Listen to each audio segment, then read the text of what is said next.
So we continue along in our series looking at the brief statement of faith. Again, one of the newest creeds in the Presbyterian Church, USA. And last week we wrapped up section 2 of the creed, the Jesus section, which covered his birth, his life, his ministry, his death and resurrection, and what it means for us to not only believe but to trust in Jesus Christ. We said that this creed is not just a statement of what we believe, but it's a matter of trust. Its words are meant to lead us into a deepening, trusting relationship with Jesus as our Savior, and starting today in section 3, with God, our Creator. God, whom Jesus called Abba, meaning Father, thus solidifying for us an image of God as a divine parent, one in whose love we may place our trust, as Jesus did every day of our lives. So, as we have been doing together, let's do so again, affirming our faith in the words of section 3 of the brief statement of faith. It's printed in the bulletin. We'll be reviewing and proclaiming these words over the next several weeks. Today, let's do so loud and proud and pay attention particularly to the underlined section for today. That will be our focus. Let's proclaim section 3 of the brief statement of faith together. We trust in God, whom Jesus called Abba Father.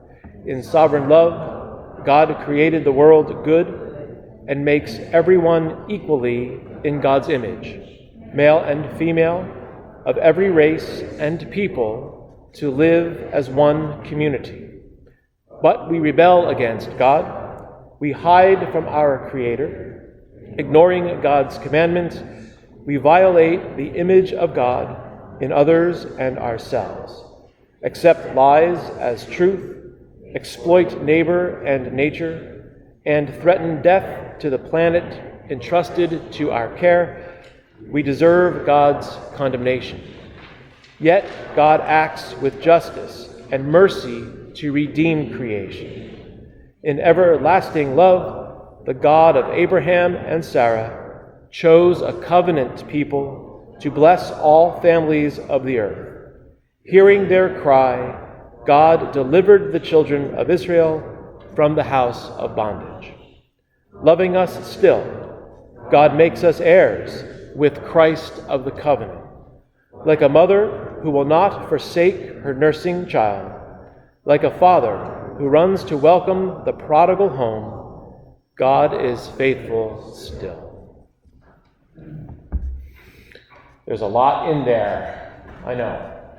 It's packed. We'll get to all of it, or most of it, over the next couple of weeks. But for today, we'll begin unpacking this section of the Creed with the first 2 underlined sentences. Would you say them with me again? Sorry, some of you have already put your bulletins away.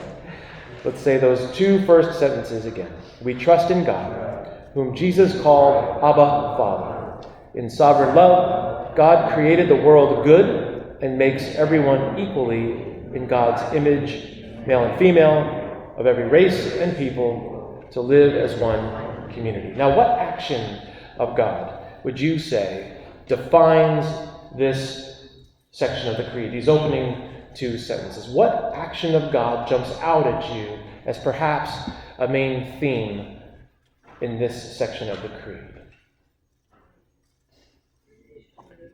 Creation, created, right? Go ahead and either literally circle the word created or mentally created, I guess. Mentally circle it, I mean. That's got to be the theme that I want us to pick up on today. Circle that word created, because I think that these first 2 sentences of the Creed, they are a statement in themselves about our faith and trust in God's creative action, in God's making the world and everything in it, right down to human beings. God created all things and all people. And we proclaim to trust that God created everyone to be equal and to bear God's own image. And a line can be drawn from these words of the Creed to our reading today from Genesis, yes? This beautiful, poetic, epic account we just heard, which tells us how God created the world. And we know it, probably by heart, or at least in part, right? And whenever we hear it, I know whenever I do, I like to close my eyes and I like to put myself, as I encouraged you, in the place of the ancient storytellers, those who gazed up at the skies and who took time to smell the flowers and notice the birds in the trees and the creepy crawling things, and who looked out over the oceans or the fields and looked at all of the creation around them, all things. And as they did, over time, words began to form for their burgeoning notions that what they saw all around them was part of a grand and divine plan of creation. And then we may imagine that maybe in the waters of those oceans they saw their own reflections, and in them was lit a spark of even greater understanding of the Creator's greater intention. And that was that they would understand that they too were part of the design, an integral part, that they somehow shared in the Creator's own creative, life-giving spirit, as bearers of the Creator's own image. And if Genesis tells us anything today, it's that from the very beginning, there has been this sort of universal understanding that every human being ever created was created in the image of God. To be sure, this is a mystery, and I'm not sure we'll ever fully comprehend it. Unless anyone's gotten there, raise your hand if you think that you've got this down pat. It's a mystery, and I'm not sure we ever will fully comprehend it, but it's something that people of faith have wrestled with over centuries.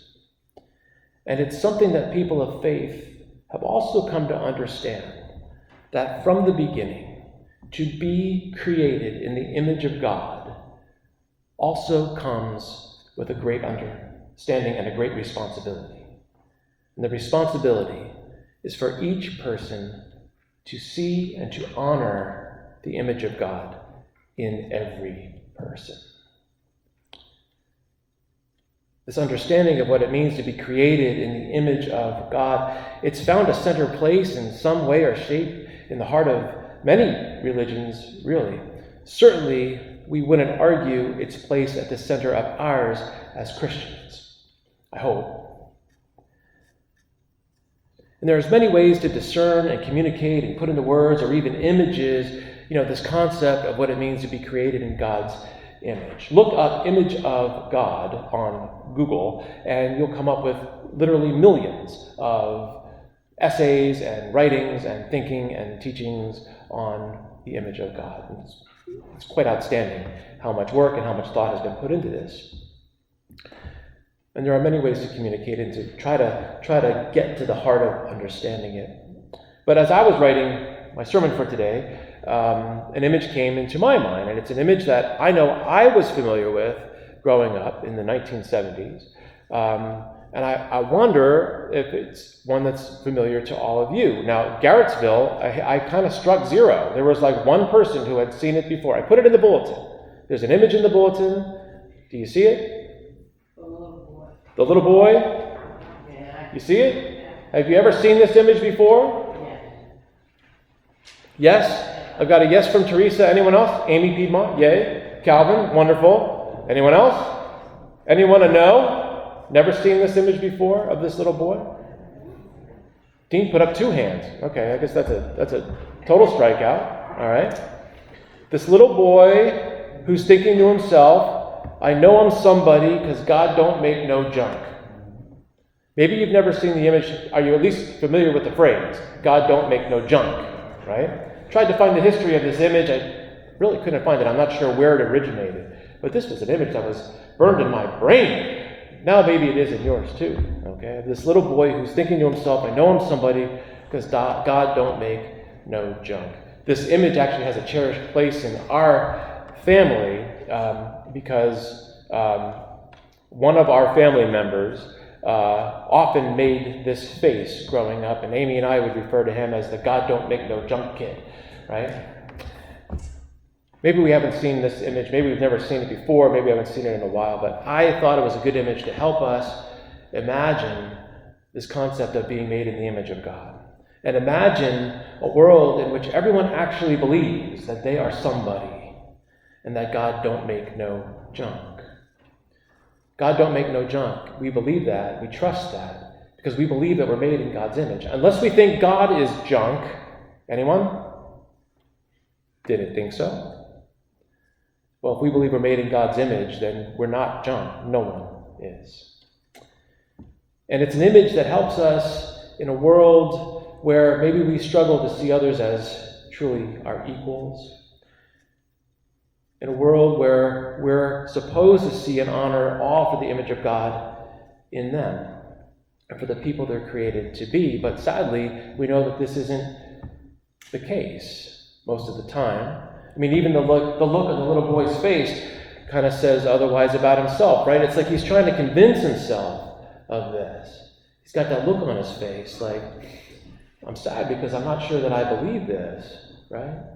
Or worse, and I've been around long enough to know that it's true in other people's lives, that maybe someone else has tried to convince him otherwise, that maybe he's not somebody, and maybe he is just junk. We know we live in a world in which many do not see God's image in all. We live in a world in which many are not treated as equals, be they men or women, races and peoples. The brief statement of faith says in the next section that we violate the image of God in ourselves and in others in many ways. And we will get to that sad fact next week. For today, as we focus on these first two lines, I do want us to sit with and celebrate the many ways and the many people who have and who are working every day to assure equality. The many ways people have and are helping the God don't make no junk kids out there with deep frowns, helping to turn those frowns upside down by seeing and honoring the image of God in them, in him, in her, in all. And there are many ways, and we'd be here all day if we covered all the ways that people have and do work toward equality for people and help others to see and believe that they are somebody and that God didn't make junk when they made their lives. So many ways. I have one that I want to share, but first I want to hear if you have any that come to your mind. A way in which people, organizations, efforts in which others, yourselves, wherever you are in your place in the world, ways in which you help others to see the image of God in them. Anyone have anything that comes to mind? In your schools, places of work, at home, in your lives? Anyone? The backpack program at school. Say a little more. Feeding everybody. Yeah. Like needed. Yeah. Trying to help everyone that needs it. Yeah. So the backpack program is a program where, yeah, and so they fill up the backpacks with food and items that are needed. Kids can come and take them home and have what they need. It's a way to honor the image of God, right? The image of God in all those children. Absolutely. Making sure that they have what they need. Great example, Susie. Anybody have another one? Our Lamb's Rack, we help Our Lamb's Rack, children's, Mary Jane's, Little Lamb's clothing closet. Let's get that down. Let's get that in our heads. Yeah. Making sure that young people who need clothing have clothing. We honor the image of God in them by helping them to have what they need. Good. Food pantry? Absolutely. Same thing. You bet. Judy? Staying after school at Christ Church. Staying after school. Yeah, after school programs, giving kids a safe place to congregate and feel loved and welcome and safe. Absolutely. You got it. Good examples. The Potter's Wheel? Yep. Yep. Anyone else? Please, Maureen. Yeah, I want to know that whenever you hold to do something, whether it's in your home or your family, just always try to remember how important it is to pray and to listen to people. Yes. Not say anything, just be there for them and just ask them to help. That's great, Maureen. And yes, so whenever you're called and given the opportunity to serve someone or be with someone or just represent Christ for someone, to pray with them or just to listen to them. And that's a way of honoring and respecting and seeing the image of God in the other. Sometimes that's all somebody needs is just for you to be present to them. That's great. Thank you. Great examples, and we could, and maybe we should, but we won't go on, just for the sake of time, but be thinking more about those ways that all of us have an opportunity to help honor and see the image of God in another. I want to give you one example that has been kind of new for me, and it's something that came into my life while I was at Triennium, and it's a movement within the PCUSA called More Light Presbyterians. And More Light Presbyterians is a movement within our church that helps young people who identify with the LGBTQ community, helps them to feel safe and to be seen and honored and respected for whom God made them to be. Here's a fact, sad. The rate of suicide among teens who identify as LGBTQ is at an all-time high in this country.